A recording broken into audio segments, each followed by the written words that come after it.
নমস্কাৰ বন্ধু বান্ধৱীসকল, আপোনালোকক আগতীয়াকৈ স্বাধীনতা দিৱসৰ শুভেচ্ছা থাকিলে।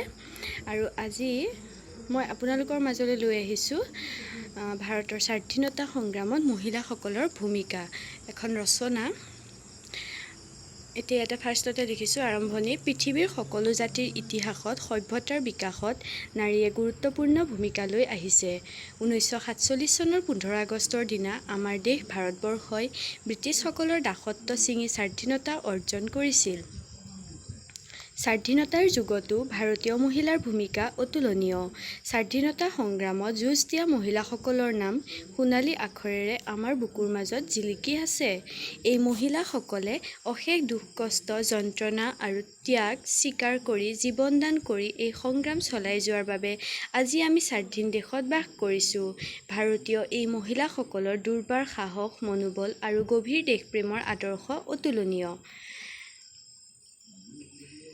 তাৎপৰ্য: স্বাধীনতা সংগ্ৰামত যিসকল মহিয়সী নাৰীয়ে দেশৰ স্বাধীনতা উদ্ধাৰি অনাত অধিক ভূমিকা লৈছিল, তেওঁলোকে স্বাধীনতা লাভৰ আকাংক্ষাত আমাৰ দেশপ্ৰেমী বীৰংগনাসকলে কাৰাগাৰৰ অন্ধকোঠাত বন্দী হৈ বন্দুকৰ গুলী বুকু পাতি লৈ হাঁহি মুখেৰে ফাঁচীৰ জৰী ডিঙিত পিন্ধি লৈ যি মহান আত্মত্যাগৰ ইতিহাস ৰচনা কৰিছিল, সেয়া সঁচাকৈয়ে অতুলনীয়। স্বাধীনতা সংগ্ৰামত প্ৰবল সাহসিকতাৰে সংগ্ৰাম কৰা মহিলাসকলৰ ভিতৰত হ'ল মই হ'ম সৰোজিনী, বিশ্ববিজয়িনী, সুপ্ত ভাৰত জগাই তুলিম ঢালি সঞ্জীৱনী। মই হ'ম সৰোজিনী। স্বাধীন ভাৰতৰ প্ৰথমগৰাকী মহিলা ৰাজ্যপাল তথা দ্য নাইটিংগেল অৱ ইণ্ডিয়া নামেৰে জনাজাত সৰোজিনী নাইডুৱে নিজৰ অফুৰন্ত স্বদেশ প্ৰেমেৰে ভাৰতৰ জনগণৰ মাজত সুপ্ত হৈ থকা স্বদেশ প্ৰেমক পুনৰ জাগ্ৰত কৰি তুলিছিল। মই হ'ম কনকলতা, প্ৰাণ বলি দিওঁ উদ্ধাৰি আনিম দেশৰ স্বাধীনতা। গহপুৰৰ বৰঙাবাৰীৰ জীয়ৰী দেশৰ স্বাধীনতা উদ্ধাৰৰ বাবে গহপুৰ থানাত পতাকা উত্তোলন কৰি পুলিচৰ গুলীত প্ৰাণ বিসৰ্জন দি যি স্বদেশ প্ৰেমৰ নিদৰ্শন দাঙি ধৰিলে, সেয়া অসমৰ বাবে এক গৌৰৱৰ বিষয়। মাতংগিনী হাজৰা গান্ধীবাদী আদৰ্শক সৰুগত কৰি দেশৰ স্বাধীনতা আন্দোলনত জঁপিয়াই পৰা মাতংগিনী হাজৰা আছিল এগৰাকী অগ্ৰণী স্বাধীনতা সংগ্ৰামী। বংগত খাদী আন্দোলনৰ এগৰাকী অন্যতম গুৰিয়াল হিচাপে পৰিচিত এইগৰাকী মুক্তিযুঁজাৰুৱে ভাৰত ত্যাগ আন্দোলনতো সক্ৰিয়ভাৱে অংশগ্ৰহণ কৰিছিল। কৰা কেইগৰাকীমান মহিলাৰ নাম হ'ল নলিনীবালা দেৱী, চন্দ্ৰপ্ৰভা শইকীয়ানী, পুষ্পলতা দাস, কমলা মিৰি, ভোগেশ্বৰী ফুকননী, দুৰ্গাৱতী দেৱী, প্ৰীতিলতা ৱাডেদাৰ ইত্যাদি।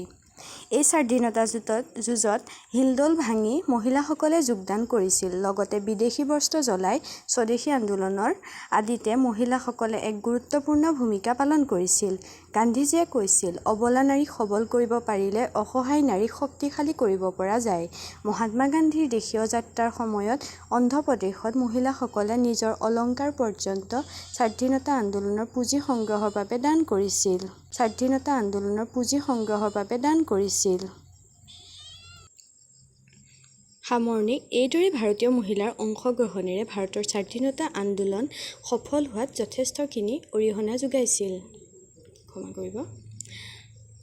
বন্দে মাতৰম, ভাৰত মাতা কি জয়, মহাত্মা গান্ধী কি জয় আদি ধ্বনিৰে ভাৰতৰ নাৰী শক্তিক অভূতপূৰ্ব উন্মাদনাৰে জগাই তুলিছিল। এই মহিলাসকলৰ স্বাধীনতা সংগ্ৰামত কৰা ত্যাগে অপৰিসীম অৰিহণা যোগাইছে। বুৰঞ্জীৰ পাতনিত ত্যাগী মহিলাসকলৰ ভূমিকা সদায় জিলিকি আছে। বন্দে মাতৰম। ধন্যবাদ। আপোনালোকে যদি ভিডিঅ'টো চাই ভাল পালে তেন্তে হ'লে লাইক, শ্বেয়াৰ, ছাবস্ক্ৰাইব আৰু যদি মোৰ কিবা ভুল হৈছে তেন্তে হ'লে কমেণ্টত নিশ্চয় জনাব। ধন্যবাদ।